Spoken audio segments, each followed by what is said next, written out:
Take 3. I forgot to remove my headphones earlier as I was doing sound checks. So here we are again. Take 3. Welcome to my very first tutorial in my channel. So earlier this evening, I had the opportunity to do a small workshop about the manual mode in digital cameras. It was me, my boss Sam, and my good friend Harold that did the presentation. And some of my friends weren't able to come due to other events happening in the university. So I realized it'd be nice to create a YouTube version for them. So here I am in my living room creating content for them. Okay, so like I said, my topic was about the manual mode in your camera. What is manual mode? Simply speaking, manual mode is the ability that lets you control your camera manually, meaning you can control the aperture, the ISO, shutter speed manually. The photo that you're gonna take, the quality of it depends on you. So let's dive into that today. Those 3 things, the aperture, the ISO, and the shutter speed, they're called the exposure triangle, meaning they work hand in hand. There's not one that overpowers the other. They all work in balance, like a perfect triangle. So the first one I want to talk about is the aperture. What is an aperture? How I learned aperture, it's basically the eye of your lens or your camera. For example, the human eye, if we squint, it's kind of dark, we can't see a lot. But if we open our eyes like wide, we can see a lot of light. The same way with your lens. If you close your aperture, meaning if you tone it up, like f4 to like above like f8, f14, whatever, the more you close it, the less light it will allow to get in. But if you crank it down, meaning you're opening it more, the more light can come in. Pro tip for you guys, the lower the number for your aperture, the wider it is, the more open it is basically. And the bigger the number, the more closed your aperture is. So that's easy to remember, you'll do great. That's basically it for aperture. Next one is the ISO. ISO, simply speaking, is the fake light in your photos or videos.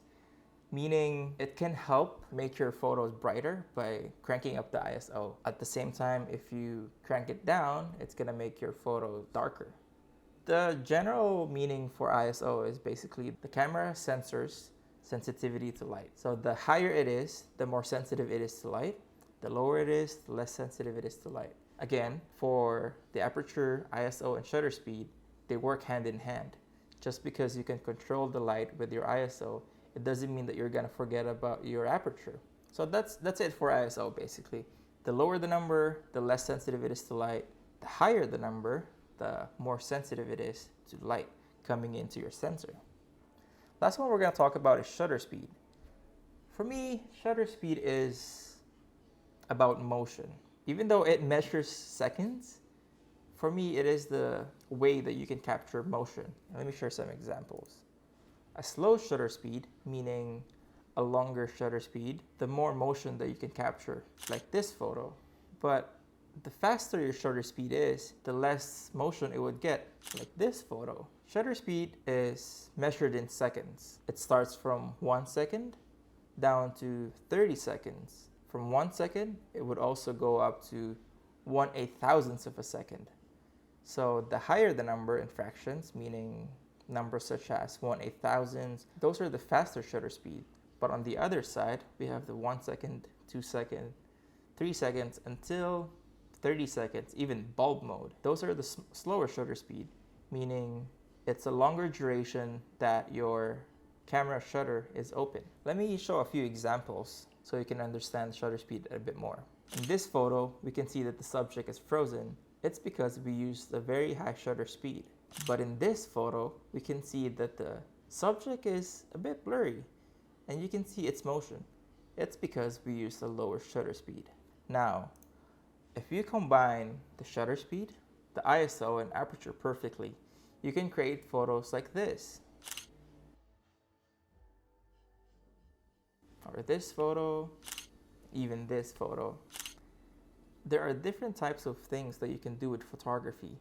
With that being said, your settings will differ. So for outdoors and daytime, this is my go-to settings for taking photos of people, any types of subject basically. For indoor photography, it's almost the same as outdoors and daytime, except for I would crank up the ISO just a bit more. Maybe from 200, I would crank it up to 400, and I would keep my aperture wide open just because sometimes we would lack light when we're indoors. For evening, sometimes I would shoot from 1/100th of a second to 1/250, and I would keep my aperture wide open so I can allow more light as I'm shooting.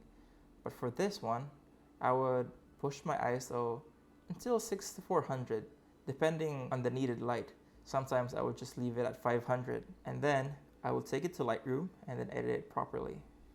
And then for the bonus one, since my favorite type of photography is astro, here's my go-to settings for astrophotography, aka star photography. You might be wondering, if it's very dark, why would I leave it at 100 or 200? That's because we're compensating with our shutter speed. We have 10 seconds of shutter speed, and sometimes it's more than enough to allow more light into our photo so we can capture as much information as we can. These settings are just suggestions. You can always play with it. You can always adjust it if needed. But for me, these are good starter settings if you're a beginner in photography. Thank you for watching my tutorial. I hope you learned a lot. Leave down in the comments below if you want any type of tutorials in the future. Whatever topic, I'll do my best to create it for you. Again, thank you for watching.